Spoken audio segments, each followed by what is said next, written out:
কোনো এক গ্রামে নীরাজ নামের এক লোক গ্রামের হাটের বটগাছতলায় সিঙারা বিক্রি করত। নীরাজের বউ রিনু রূপে গুণে সব দিক থেকেই বেশ পারদর্শী ছিল।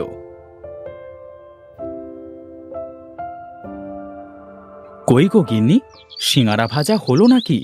সিঙারার ঝুড়িটা এবার নিয়ে এসো নাকি? হ্যাঁ, তুমি সাইকেলটা বের করো, আমি সিঙ্গারা নিয়ে আসছি। রিনু বাড়ি থেকে সিঙারা ভেজে দিত, আর নীরাজ সেই সিঙারা হাটে তার দোকানে বিক্রি করত।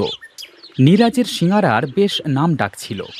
তার দোকানের সিঙারা মানুষ খুব পছন্দ করত।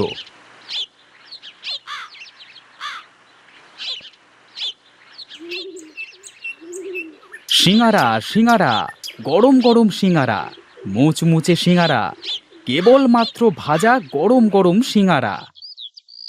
নীরাজ, আমাকে 10টা সিঙারা দাও দেখি।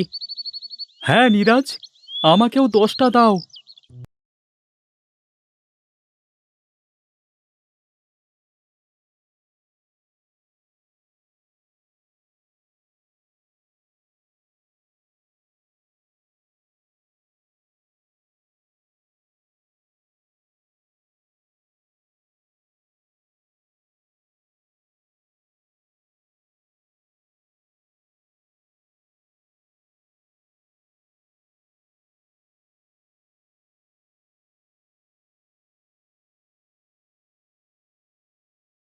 কেমন হবে যদি ওর দোকানের পাশে আমি একটা বড় সিঙারার দোকান দিই?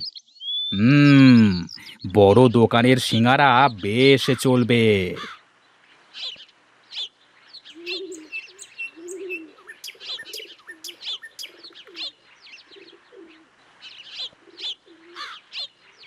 তখন নিন্দু বাড়িতে গিয়ে তার বউ নীরার সাথে সিঙারার দোকান দেবার বিষয়ে কথা বলল। হ্যাঁ গিন্নি, আমিও তো সেটাই ভাবছি, কালই দোকানের কাজ শুরু করব।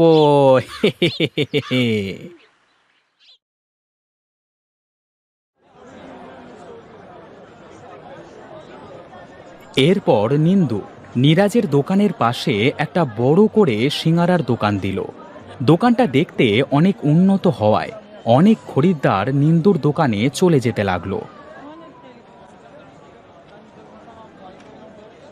আরে ভাই নিন্দু, দোকানটা তো দেখছি বেশ জাঁকজমকভাবে দিয়েছ। তা সিঙারা খেতে ভালো হবে তো? কি যে বলো না দাদা, এই শুধু একটা খেয়ে দেখো, আমার দোকানের সিঙারা খেয়ে কখনো ভুলতেই পারবে না।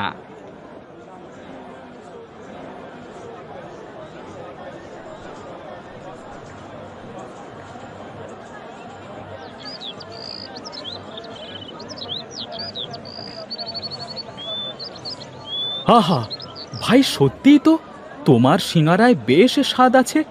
খুব ভালো করেছো একটা সিঙারার দোকান দিয়ে। হ্যাঁ, খুব ভালো করেছো। এই প্রতিদিন নীরাজের দোকানে ধর না দিয়ে 10 মিনিট দাঁড়িয়ে থাকতে হয় সিঙারা নেবার জন্য।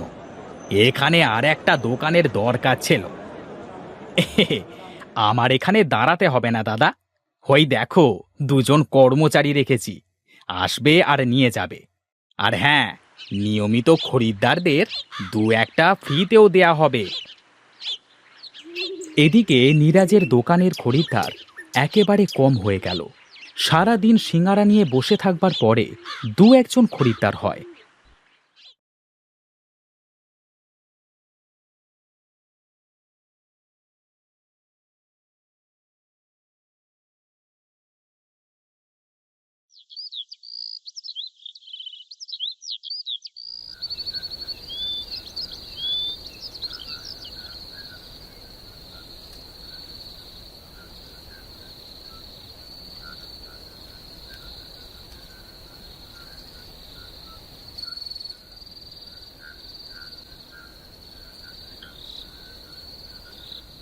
কি গো, আজও খালি হাতে বাড়ি ফিরেছে? বাড়িতে তো কোনো বাজার সদাই নেই, কিছুই তো নিয়ে এলে না। কি করব গিন্নি বলো, নিন্দুর সিঙারার দোকান রমরমা চলছে। তার দোকানটা বড় ভালো দেখে সবাই সেখানেই যায়। আর এদিকে সারা দিন বসে থাকবার পরেও আমি একটা সিঙারাও বিক্রি করতে পারি না।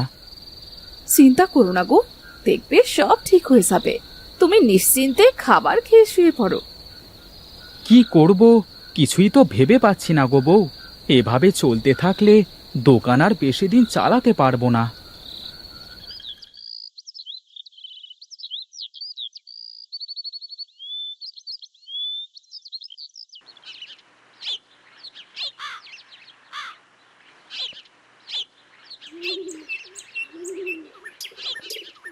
প্রতিদিনের মতো নীরাজ অল্প কিছু সিঙারা নিয়ে দোকানে এলো।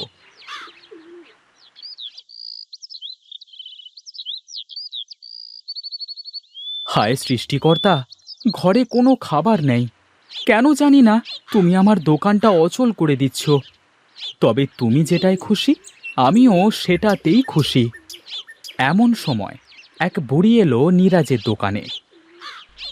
বাবা, আমাকে কিছু খাবার দেবে? দুদিন হলো পেটে কিছুটি পড়েনি বাবা। হ্যাঁ হ্যাঁ বুড়িমা, এসো এসো। তোমাকে খেতে দেবার মতো এই সিঙারা ছাড়া যে আমার দোকানে কিছুই নেই। তুমি বসো, আমি তোমাকে খেতে দিচ্ছি।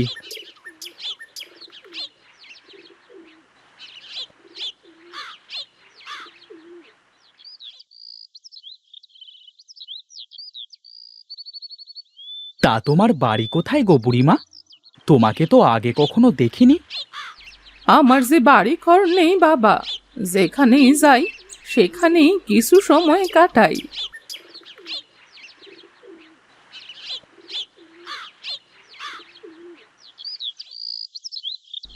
আহ, খাবারটা খেয়ে খুব শান্তি লাগছে রে বাবা। খুব সুস্বাদু সিঙ্গেরা। বেঁচে থাকো বাবা, বেঁচে থাকো। বেঁচে থেকে আর কি করবো গো বুড়িমা? আজ ঘরে কোনো খাবার নেই, দোকানে কোনো খরিদ্দার নেই। কি খেয়ে বাঁচবো বলো তো? এর থেকে যে মরণ ভালো। এত ধৈর্য হারা হোস নে বাসা।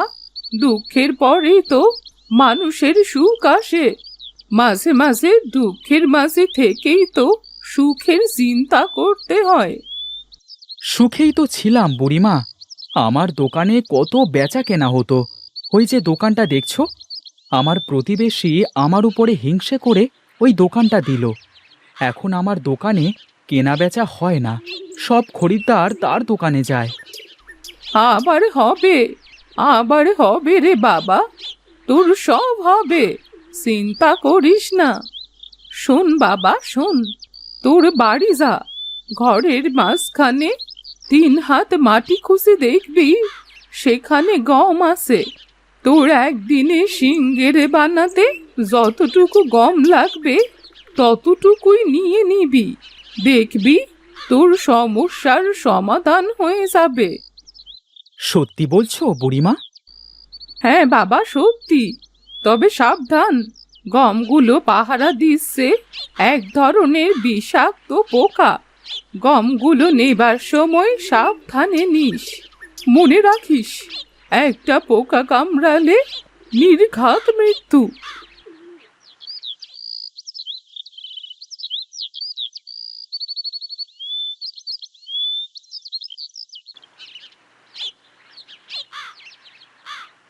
নীরাজ বুড়ির কাছ থেকে বিদায় নিয়ে বাড়ি ফিরে এলো।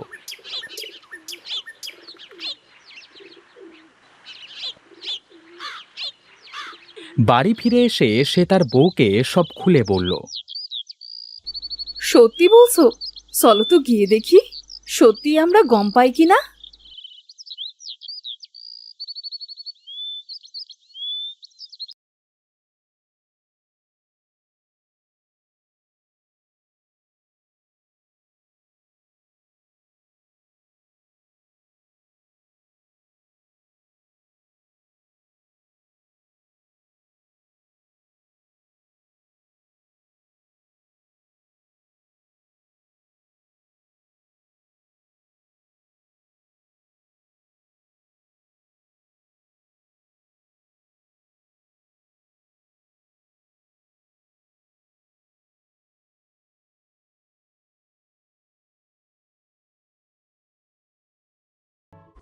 রিনু এক টুকরো মাংস এনে গমের একপাশে রাখবার সাথে সাথেই পোকাগুলো গিয়ে সব মাংসের ওপরে পড়ল।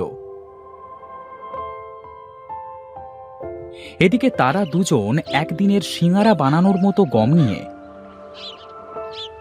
আবার মাটি দিয়ে গর্তটা ভরাট করে দিল।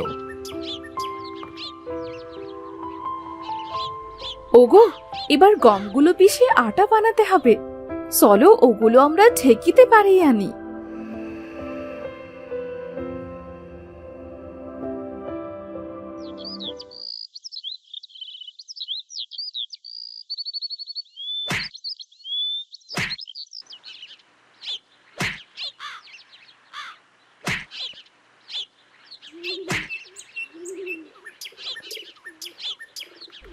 এরপর তারা গমগুলো ঢেঁকিতে কুটে আঠা বানিয়ে আনলো।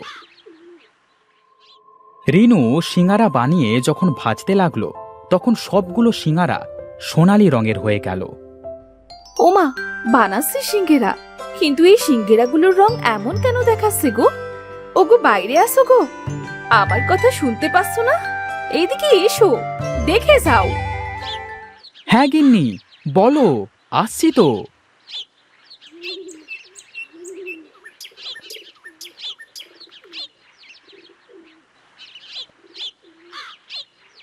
এই দেখো, কি সাংঘাতিক কাণ্ড ঘটেছে।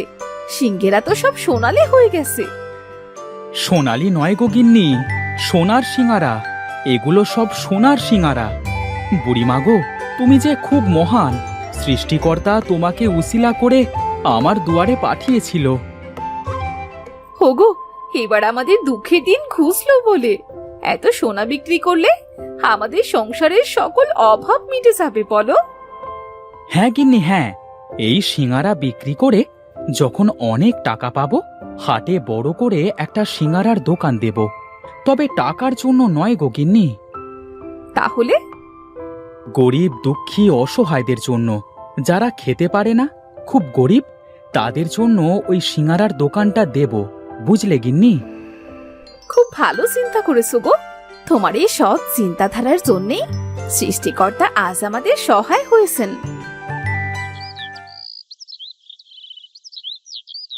এরপর নীরাজ সেই সোনালী সিঙারাগুলো বিক্রি করে অনেক ধনী হয়ে গেল, আর হাটে বড় দেখে একটা সিঙারার দোকান দিল গরিব দুঃখী ক্ষুধার্ত মানুষদের জন্য।